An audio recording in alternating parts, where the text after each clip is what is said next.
Welcome to Breaking Down Mental Health with Dr. Jones.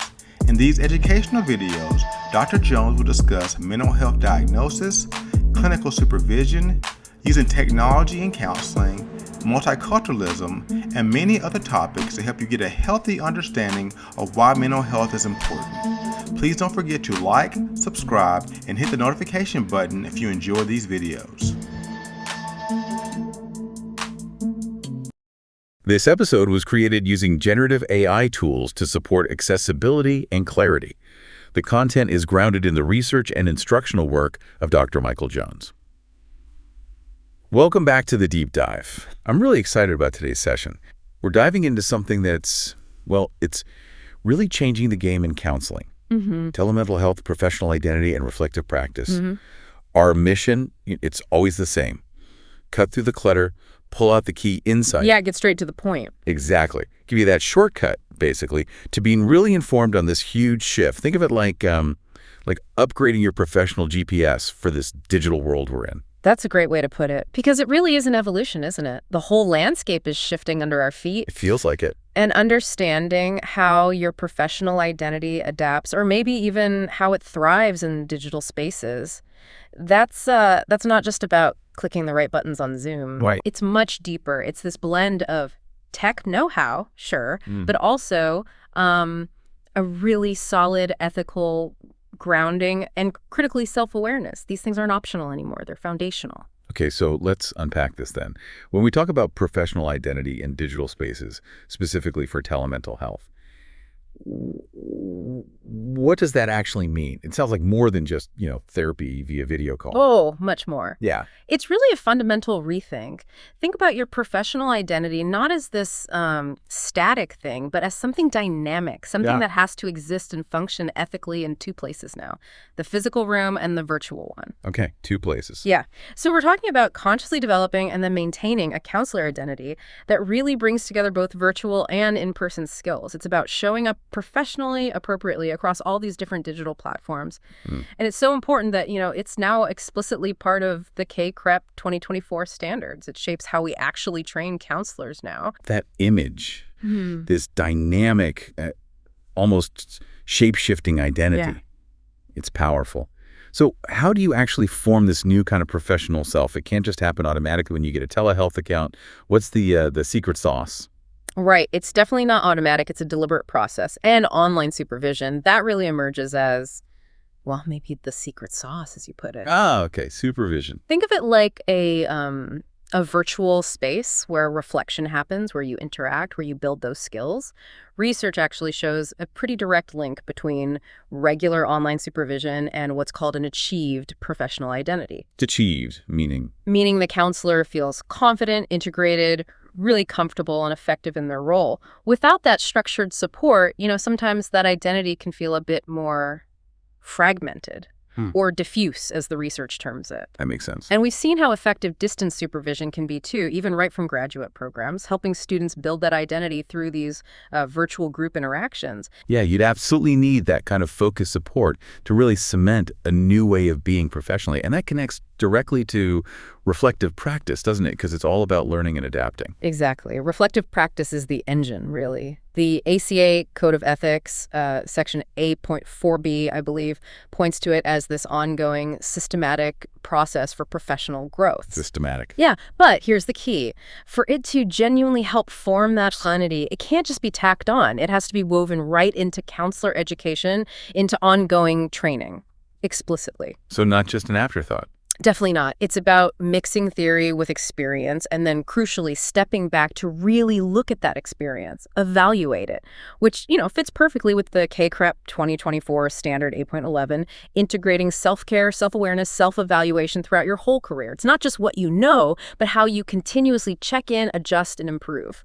Okay, so this shape-shifting identity, here's where it gets even more complex, I think. When you bring in the digital aspect, culture immediately jumps out. How do cultural factors really play into telemental health?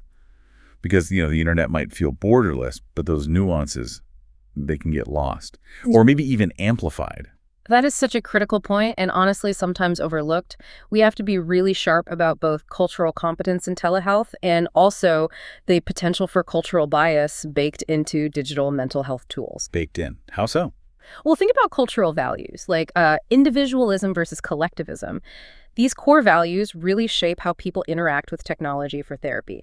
It affects client satisfaction, their sense of connection, even their outcome. Wow. And what's more, the tools themselves, the platforms, the apps, they can accidentally carry biases. They might just reflect the norms of the dominant culture in their design or underlying assumptions, which can end up marginalizing people from other backgrounds. So it means we as counselors need heightened cultural awareness, yes, but also need to become real advocates for our clients in these digital spaces. So it's not just noticing differences, but actively pushing back against biases maybe built right into the tech. Yeah. That sounds challenging. How do you even start with that? It is challenging, and one really helpful way to think about it is through what's called a decolonial approach to digital mental health. Colonial. Yeah. It's more than just sensitivity. It's about questioning the power structures that might be embedded in the digital tools we use. The goal is to really prioritize lived experiences, to see the bigger structural things affecting well-being. It pushes us to watch out for power imbalances that could, reduce a client's own agency in their care, making sure their voice, not just some algorithm, is really guiding things. That's a really important perspective. And it seems to lead right to the practical side of access. You mentioned digital equity. What does that mean on the ground in telemental health? Digital equity is essentially about fairness. Ensuring everyone has fair access to the technology, the internet, the digital skills needed for good mental health care online. Okay. It means actively working to break down barriers. Things like cost, where someone lives, whether they're comfortable with tech. Yeah. It's about leveling the playing field so these vital services are truly available to everyone, regardless of their situation. Okay, shifting gears slightly. Yeah. Let's talk about the counselor again. In this sort of hybrid world, how does a professional manage their online presence? It feels like the line between personal and professional could get really blurry, really fast online, could lead to some awkward, sticky situations. You're right. It's a major challenge. And it needs careful strategic management. This is where virtual professional presence is just essential. Right. The ACA code, A6A, really stresses maintaining professional boundaries in all therapy relationships. Online, this translates to strategically managing your identity and boundaries across every digital platform you use. So being really intentional. Exactly. Counselors need clear frameworks for how they present themselves online, and crucially, keeping professional and personal online lives separate. Diligently separate. Makes sense. And this is also why things like social media policies are so important. They're not just bureaucratic hoops, they're practical tools. They give clear guidance on interacting with clients online, helping maintain those therapeutic boundaries, even when the platform itself feels informal. It's about conscious choices in every digital interaction. And it's not just the persona either, is it? You could have the best presence, but if the tech fails or you fumble with it, that creates a whole different kind of barrier. Absolutely. That professional identity in digital spaces goes beyond just how you appear. It demands real technological competence. You need to be good at using the platforms, yes, but also troubleshooting when things go wrong, because they will, and ensuring privacy, security, that's huge. Plus, adapting your actual therapy techniques for digital delivery. The aim is always to maintain that same level of effectiveness as face-to-face. Okay, so with all this constant change, how do practitioners keep checking in on themselves? How do you know if you're ready, if you're effective in this space? How do you do self-assessment in telehealth well? Self-reflection is probably the most valuable tool we have here. It's about consistently looking at your telepractice. How effective is it? Where are you growing? Where are the challenges? Especially when shifting from traditional methods. Like an internal feedback loop. Exactly. And there are even specific tools starting to emerge. Things like the mental health provider self-assessment of stigma scale, the MHPSS. It's an example of how structured self-reflection can help us spot our own biases that might affect care without us realizing it. Interesting. And the pandemic really forced a big shift in how providers see telemental health. Many saw how necessary, how effective it could be. Yeah, definitely accelerated things. Right. And that attitude shift itself shows why self-reflection matters. It helps us adapt. Most providers seem pretty happy with telehealth now, prefer it even for convenience, fewer no-shows. But I'm guessing it's not all smooth sailing. Still some hurdles. Oh, for sure. Despite wider use, you still hear skepticism from some providers, or they report feeling like they didn't get enough training. Okay. So that just highlights this ongoing need for, well, more self-reflection, more professional development to tackle those gaps head on. And one strategy that's gaining traction, which also works as a great self-reflection prompt, is measurement-based care adapted for telehealth TMBC. TMBC. Yeah. It uses client-reported measures to help guide therapy, which improves communication, strengthens the alliance, but it also gives the counselor concrete data points to reflect on their own practice. That's clever, linking assessment to practice improvement. Mm. Okay, let's tackle the big one. Legal and ethical duties.